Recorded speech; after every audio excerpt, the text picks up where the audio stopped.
அன்பு நண்பர்கள், அருமை தோழர்கள் அனைவருக்கும் உங்கள் ஜோதிடர் ஓம் சக்தி ராஜாவின் அன்பு வணக்கங்கள். நெக்ஸ்ட் ஜென் நேயர்கள் அனைவருக்கும் கோடான கோடி நமஸ்காரங்கள். ஆவணி மாதத்தினுடைய பலாபலன் பார்க்க இருக்கிறோம். இந்த ஆவணி மாதம் என்பதே ஆடி முடிஞ்சு ஆவணி போனால் நல்லா பலமாக வரலாம் அப்படின்ற ஒரு வாசகமே இன்றைக்கி பிரபலமாக இருக்குது இல்லையா? அதுக்கு காரணமே இந்த ஆவணி மாதம் முழுவதுமே அனைத்து நாள்களுமே வழிபாட்டுக்குண்டான நாட்கள் தான். முக்கியமான நாள் ஆவணி முதல் விஷ்ணுபதி புண்ணிய காலம் வருது. ஆமாம், இதை பார்த்து கொண்டிருக்கக்கூடிய கேட்டுக்கொண்டிருக்கக்கூடிய நேயர்கள் அத்தனை பேரும் கண்டிப்பாக இதை அனுஷ்டானம் பண்ணணும். விஷ்ணுபதி புண்ணிய காலம் என்பது பெருமாளினுடைய அனுக்கிரகம். அன்னைக்கு அதிகாலையில் 3 மணியிலிருந்து சூரிய உதயத்திற்குள்ளாக 10 மணி வரைக்கும் கால அவகாசம் இருந்தாலும் சூரிய உதயத்திற்கு முன்னதாக சங்கு சக்கரம் இருக்கக்கூடிய பெருமாள், ஆமாம், அவருடைய கைகளில் சங்கும் சக்கரமும் சேர்ந்து இருக்கக்கூடிய பெருமாள் ஆலயத்துக்கு போயிட்டு 27 வண்ண மலர்களை கொண்டு 27 முறை அந்த ஆலயத்தை வலம் வரணும் அப்படின்றது அந்த விஷ்ணுபதி புண்ணிய காலத்தினுடைய ஒரு பரிகார விதி. பெரிய ஆலயமாக இருக்குது அப்படின்ற பட்சத்தில் அந்த துவஜஸ்கம்பம் அப்படின்னு சொல்லக்கூடிய கொடிமரத்தை நீங்கள் 27 முறை சுற்றி வரலாம்.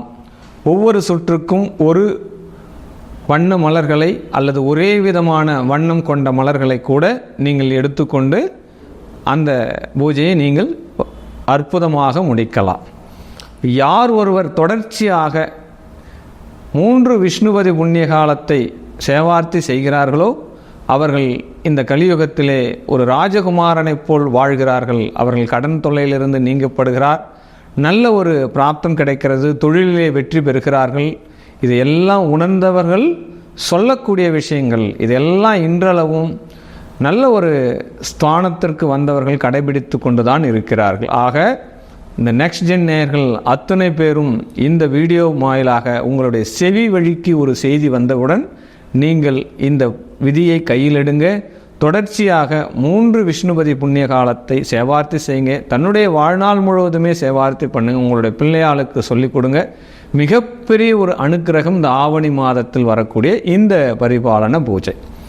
அடுத்து பார்த்தோம் அப்படின்னா நாக சதுர்த்தி அப்படின்னு வருது. யாருக்கெல்லாம் ஜாதகத்தில் ராகு கேது தோஷங்கள் இருக்கிறதோ அந்த ராகு கேதுக்கள் தான் வாழ்க்கையில் பெருமளவு மாற்றத்தை கொடுக்கக்கூடியது, இன்னல்களை அதிகமாக கொடுக்கக்கூடியது. ஆமாம், இந்த பாதிப்பிலிருந்து மாங்கல்ய தோஷத்தை கொடுக்கக்கூடியது, கணவனுடைய ஆயுள் கிரகத்தை கொடுக்கக்கூடியது.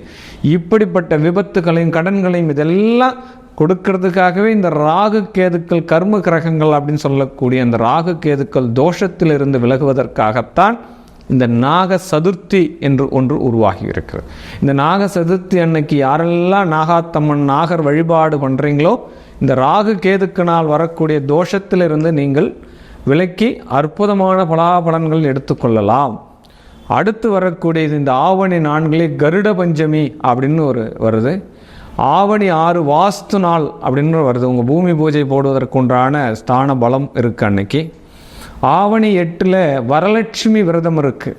ஆமாம், விரதம் இருக்கிறதே மிகப்பெரிய ஒரு புண்ணியம். அதில் இந்த வரலட்சுமி விரதம் இருக்கிறீங்க, அது இந்த மாங்கல்ய பலத்தை அதிகரிக்கக்கூடிய ஒரு உன்னதமான ஒரு நாளாக அந்த நாள் கடைபிடிக்கப்படுகிறது. ஆவணி மாதம் 12ஆம் நாள் திருவோணம் நட்சத்திரம் வருது. திருவோணம் மிகப்பெரிய ஒரு பெருமாளுக்கு உகந்த நட்சத்திரமாக சொல்லப்படுது. அன்னைக்கு பெருமாளினுடைய சேவார்த்தி பண்ணுங்க. ஆவணி 16 சங்கடகர சதுர்த்தி, சங்கடங்கள் எல்லாம் தீர்க்கக்கூடிய விநாயகப் பெருமானுடைய சங்கடகர சதுர்த்தி ஆவணி மாதத்திலே வரக்கூடிய விசேஷமான ஒன்று. விநாயகரனுடைய அவதார திருநாள் விநாயகரனுடைய சதுர்த்தியாக சொல்லப்படுகிறது. ஆவணி மாதம் 20ஆம் நாள் கோகுலாஷ்டமி வருகிறது. ஆமாம், இந்த ஆவணி மாதத்தில் தான் கண்ணபிரான் பிறந்தார். மகாவிஷ்ணு கண்ணன் அவதரித்த நாள் அஷ்டமி. இந்த 2 விஷயம் இருக்குது. அது மட்டும் இல்லாது இந்த கேரள மாநிலத்தில் தான் இந்த சூரியன் ஆவணிக்கு வரும் காலம் பார்த்தோம் அப்படின்னா இந்த சிம்ம மாதம் அப்படின்னு சொல்லக்கூடிய இந்த மாதத்தில் புத்தாண்டாக கொண்டாடப்படுறாங்க. ஆமாம், கேரளத்தில் புத்தாண்டாக கொண்டாடப்படக்கூடிய ஒரு மாதம் இந்த சிம்ம மாதம், சூரியன் சிம்மத்தில் வரக்கூடிய மாதம், அந்த கேரள மாநிலம். அவங்களாம் சூரிய பஞ்சாங்கத்தை தான், சூரியனை மையமாக கொண்டு தான் பஞ்சாங்க விதிகளை அவங்க கடைபிடிக்கிறாங்க அப்படின்னு தமிழ் முறைப்படி சித்திரை 1 தான் இங்கே தமிழ் புத்தாண்டு அப்படின்னு சொல்லப்படுது. இந்த கோகுலாஷ்டமி கண்ணன் அவதரித்த நாள். ஆமாம், இந்த கண்ணபிரானுடைய விஷயமே ரொம்ப ரொம்ப ரொம்ப ரொம்ப விசேஷமான ஒன்று. இந்த அஷ்டமி நவமி அந்த திதிகள் என்ன பண்ணுது அப்படின்னா, யாருமே என்னுடைய திதியில் நல்ல காரியங்கள் செய்ய மாட்டா, என்னை ஒரு துரதிர்ஷ்ட திதியாக தான் நினச்சின்னு இருக்கா அப்படின்னு போயிட்டு பெருமாள்கிட்ட உபகாரம் கேட்குறா. சரி, பெருமாளும் அதுக்கு அசை கொடுத்து, சரி உங்களுடைய திதியில் நான் அவதரிக்கிறேன் அப்படின்னு சொல்கிறேன். அதனால தான் அஷ்டமியில் கண்ணபிரானும் நவமியில் ஸ்ரீ ராமபிரானும் பிறக்கிறாங்க. அதனால் அந்த அஷ்டமி நவமியே துர்சாதனமான நாள் அப்படின்றத காட்டிலும் கண்ணன் அவதரித்த நாள், ஸ்ரீ ராமபிரான் அவதரித்த நாளாக இந்த நாள்கள் இப்படி மாற்றப்பட்டதாக ஒரு வரலாறுமே இருக்குது. அதனால் இந்த ஆவணியில் வரக்கூடிய இந்த கோகுலாஷ்டமியை உங்களுடைய குடும்பத்தில் இருக்கக்கூடிய குழந்தைகளுடைய பாதம், அந்த கண்ணனை குடும்பத்துக்கு கூட்டுட்டு வாங்க. உங்களுடைய குடும்பத்தில் உள்ள அனைத்து பிரச்சனைகளும் செல்லக்கூடிய இடம் தெரியாமல் செல்லும் அப்படின்னு சொல்லப்படுது. இந்த ஆவணி மாதமே ஒரு புண்ணிய மாதமாக சொல்லப்படுது. ஆமாம், இந்த ஆவணி மாதத்தில் வரக்கூடிய கிரக சஞ்சாரங்கள் என்ன அப்படின்னு பார்க்குறச்சு அப்படின்னா, 17/8/2024 சனிக்கிழமை தொடங்கி 16/9/2024 திங்கட்கிழமை முடிய ஆக 31 நாட்கள் இந்த ஆவணி மாதம் இருக்கின்றது. இந்த கிரக சஞ்சாரங்கள் ரிஷபத்திலே குரு பகவானும் செவ்வாய் பகவானும், சிம்மத்தில் சூரிய பகவான், புதன் பகவான், சுக்கிர பகவான், கன்னியில் கேது பகவான், கும்பத்தில் எவ்வித மாற்றமில்லாமல் சனி பகவான் வக்ரகதியில் இருக்கிறாங்க, மீனத்தில் ராகு பகவான் இருக்கிறாங்க. இந்த ஆவணி மாதம் 9ஆம் தேதி சுக்கிர பகவான் பெயர்ச்சியாகிறார். ஆவணி மாதம் 11ஆம் தேதி செவ்வாய் பகவான் பெயர்ச்சியாகிறார். செவ்வாய் ரிஷபத்திலிருந்து மிதுனத்திற்கும், சுக்கிர பகவான் சிம்மத்தில் இருந்து கன்னிக்கும், சுக்கிரன் கேது இணைவு வருகிறது இந்த மாதத்தில். ஆக இந்த கிரக பெயர்ச்சிகளால் இந்த 12 ராசிகளுக்கும் ஆவணி மாதத்தினுடைய பலாபலன் என்ன அப்படின்றத தான் நம்ம பார்க்க ஒவ்வொரு மாதமும் ஒவ்வொரு கிரக பெயர்ச்சிகளால் நம் வாழ்க்கையினுடைய சூழல் மாற்றங்கள் வந்தே தீரும். அதில் எந்த மாற்று கருத்தும் கிடையாது. ஏன்னா தினம் தினம் நம்மளை இயக்குவதே இந்த நவ கிரகங்கள் தான். இந்த நவ கிரகத்தினுடைய மாற்றங்கள் தான் நம்முடைய வாழ்நாளினுடைய திருப்பு முனை, டேர்னிங் பாயிண்ட். இன்னைக்கு நம்ம வாழ்க்கை மாறுமா, நாளைக்கு மாறுமா, இன்னும் எவ்வளவு காலம் இருக்குது அப்படின்றதெல்லாம் கவலைப்படுறதை விட்டு நம்மளுடைய வாழ்க்கை கண்டிப்பாக மாற்றத்தை தேடியே தரும். வாழ்க்கையில் நம்மளுடைய வசந்த காலம் வந்தே தீரும் என்ற நம்பிக்கை முதல்ல நமக்கு முக்கியம். பொறுமை மிக மிக அவசியம். நம்பிக்கையும் பொறுமையும் இருந்துவிட்டால் நம் வாழ்க்கையில் மிகப்பெரிய ஒரு வெற்றியை தொட்டு விடலாம்.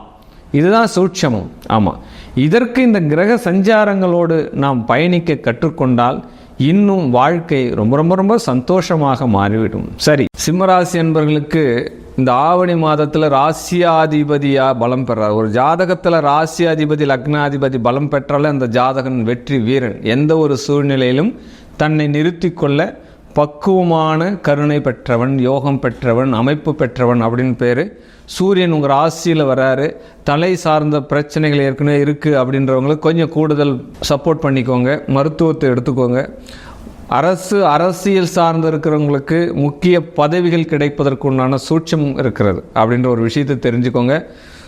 உங்களுடைய எதிரிகள் உங்களை வீழ்த்த தயாராக இருக்கிறார்கள், அதையெல்லாம் வெற்றி பெறுவீர்கள். ஆமாம், எதிரியை தாண்டி உங்களுடைய வெற்றிகள் நடக்கும்.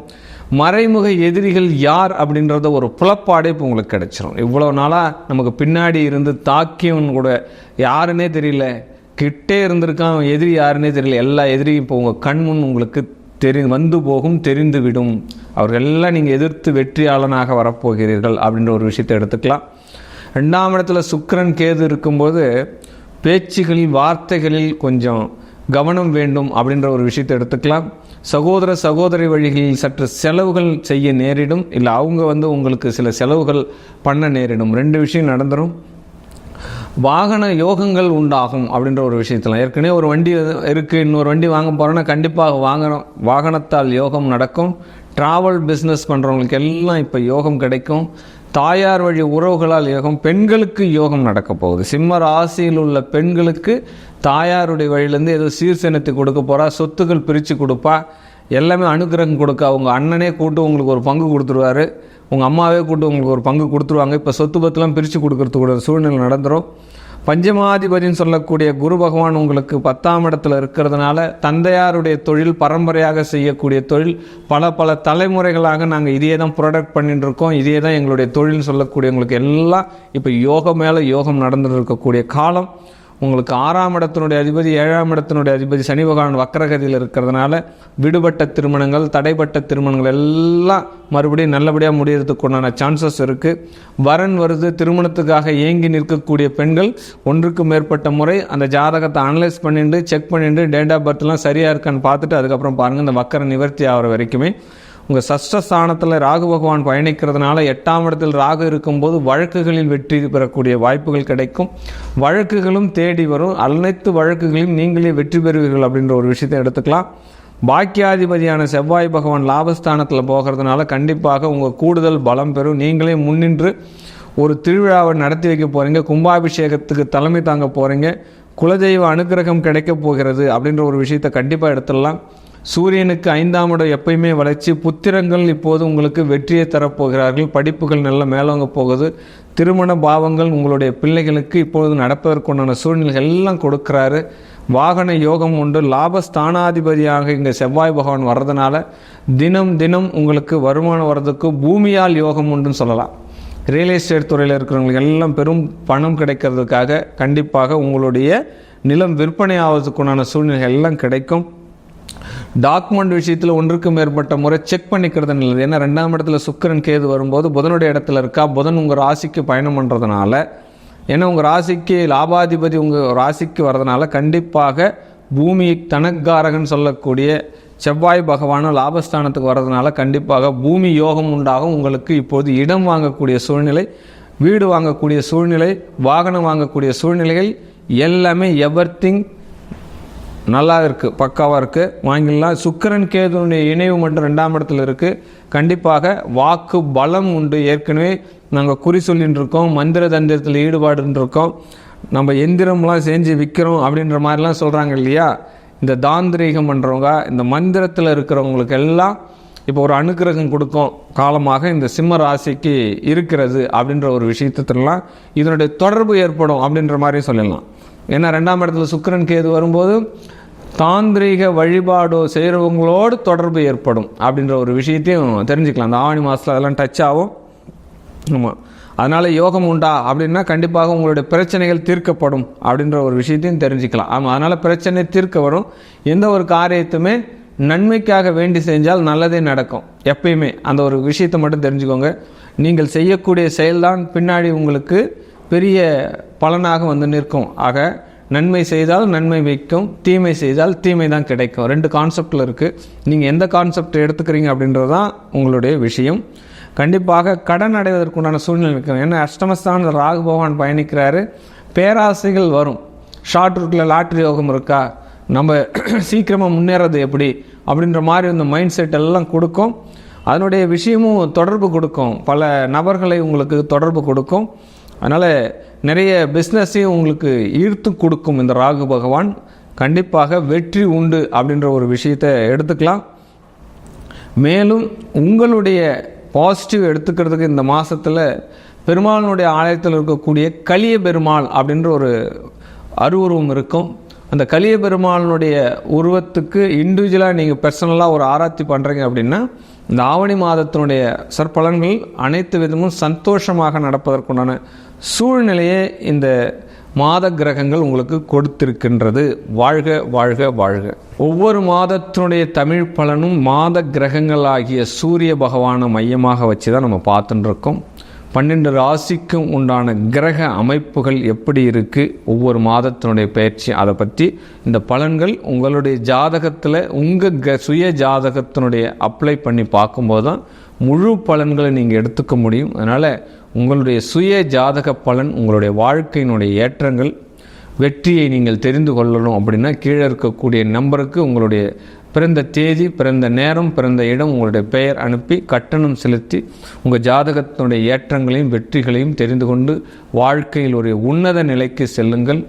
வாழ்க வாழ்க வாழ்க வாழ்க. சர்வம்